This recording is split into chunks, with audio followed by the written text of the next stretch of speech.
4 چیزوں سے نور پیدا ہوتا ہے: خالی پیٹ رہنے سے، گناہوں پر ندامت کر کے رونے سے، اچھے لوگوں کی صحبت سے، امیدوں کو مختصر کرنے سے۔ اللہ والوں سے تعلق رکھو، طبیعت ٹھیک رہے گی۔ یہ وہ حکیم ہے جو لفظوں سے علاج کرتے ہیں۔ اللہ تعالیٰ کے آگے جھکنے سے بہتر کسی کے آگے جھکنا نہیں۔ اللہ تعالیٰ ہمیں اس کی توفیق عطا فرمائے۔ رزق اور موت کا خوف نہ رکھو، یہ اختیار صرف اللہ کے پاس ہے۔ بے شک نہ کوئی تمہارا رزق چھین سکتا ہے اور نہ ہی موت دے سکتا ہے سوائے اللہ تعالیٰ کے۔ اگر روح بیمار ہو تو قرآن پاک سے بہتر کوئی دوا نہیں۔ قرآن پڑھنا، سمجھنا، سیکھنا، سکھانا اور اس پر عمل کرنا صرف مولویوں پر نہیں بلکہ ہر مسلمان پر فرض ہے۔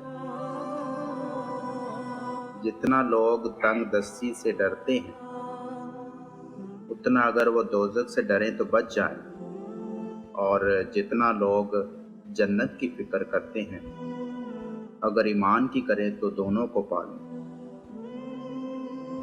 صبح کی شروعات اس پاک نام سے ہو جس کی پاکی زمین و آسمان کی ہر شے کرتی ہے۔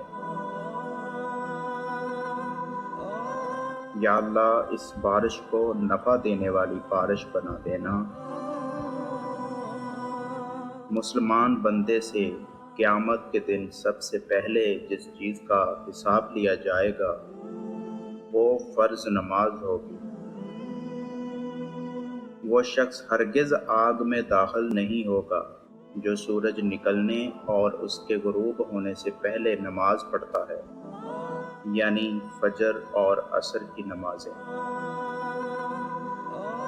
اگر نماز پڑھنے والے کو علم ہو جائے کہ کیسی رحمتوں نے اسے گھیر رکھا ہے تو وہ کبھی سجدے سے سر نہ اٹھائیں۔ نماز میں لمبا قیام کرنا موت کی تکلیف کو ہٹا دیتا ہے۔ اگر تم نے نماز چھوڑی تو سمجھ لو کہ راحت اور برکت بھی تمہیں چھوڑ دے گی۔ جمعہ کے دن نکاح کرنا مستحب ہے۔ جمعہ کے دن نئے کپڑے پہننا مستحب ہے۔ جمعہ کے دن جہنم کے دروازے کھولے نہیں جاتے۔ جمعہ کے دن جہنم بھڑکایا نہیں جاتا۔ جمعہ کے دن دین اسلام مکمل ہوا۔ جمعہ کے دن قیامت قائم ہوگی۔ جمعہ کے دن جنت میں رب تعالیٰ کا دیدار ہوگا۔ جمعہ کی رات یعنی شب جمعہ میں کوئی دعا رد نہیں ہوتی۔ رسول اللہ صلی اللہ علیہ وآلہ وسلم نے ارشاد فرمایا، جس نے جمعہ کے دن غسل کیا تو وہ اگلے جمعہ تک گناہوں اور مصیبتوں کی گندگی سے پاک ہو گیا۔ نبی کریم صلی اللہ علیہ وآلہ وسلم عام طور پر نیا کپڑا جمعہ کے دن پہنا کرتے تھے۔